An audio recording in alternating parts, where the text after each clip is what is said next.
Here we have a 8mm home movie camera that takes 8mm, also known as double 8 film. Double 8 film is film that is on a roll, and it's 8mm because this camera will shoot both sides. Yes, you heard that right.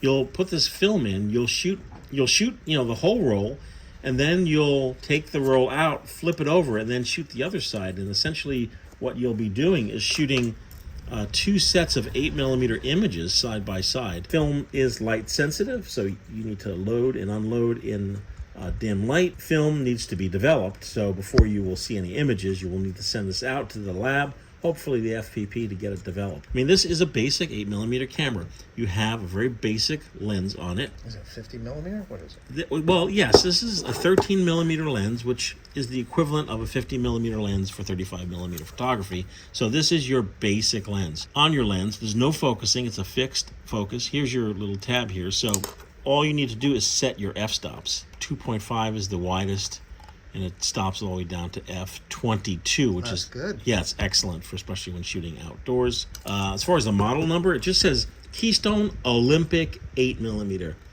Your eyepiece is back here. You would look through this eyepiece. You're not actually looking through your lens.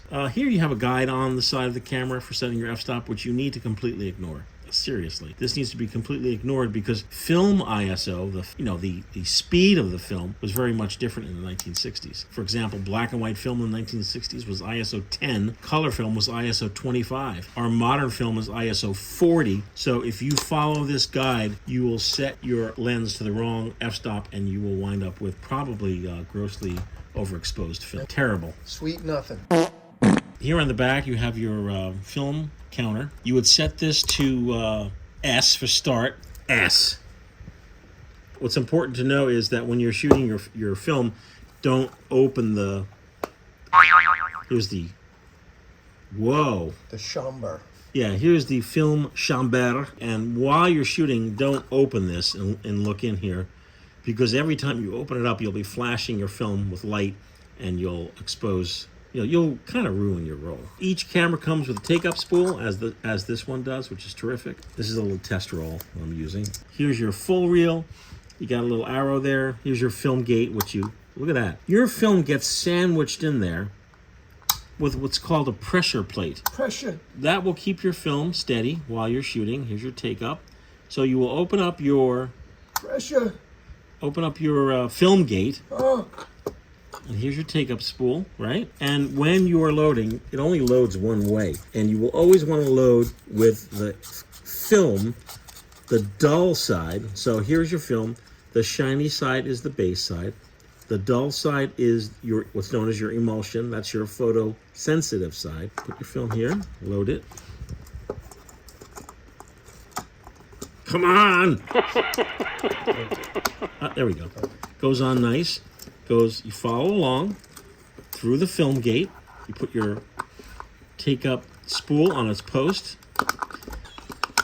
Ah, look at that. This has to be behind the gate properly. Here we go. Okay. Yes, it has to be seated properly. If your film's not seated properly, you'll have a mess. Can't close the gate.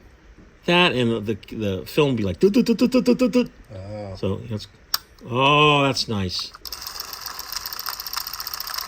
Oh, that's nice. Okay, so that's loaded properly. Let's close this. Now, when operating this camera takes no batteries whatsoever. Over here, you have a bunch of numbers. So you want to shoot 16 frames per second. That's the standard for regular 8mm film. There are other numbers here, but quite frankly, if you're new to this, I would just ignore that. You will wind your camera, no batteries, and then you will shoot your first side.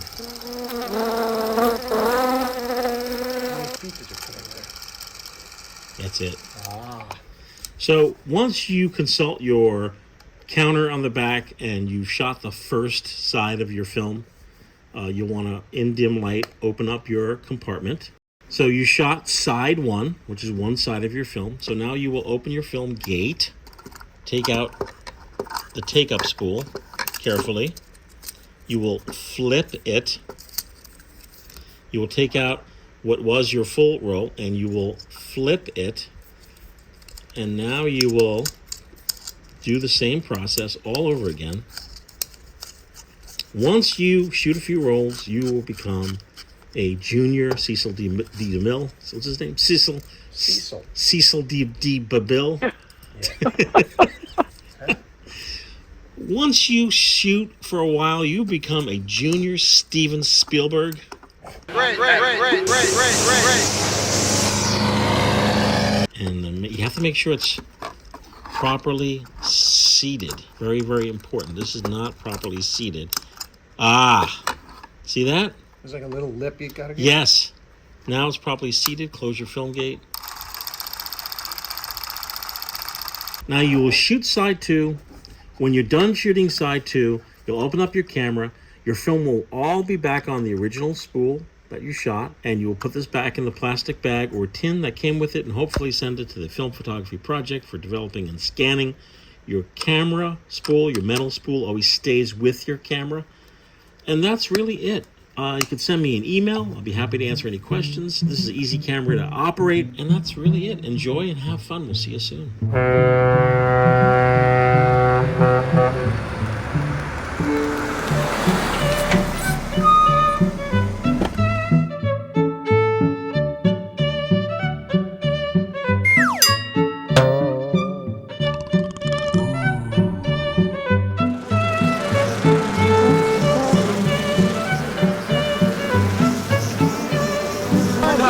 Keep rolling! You son of a bitch.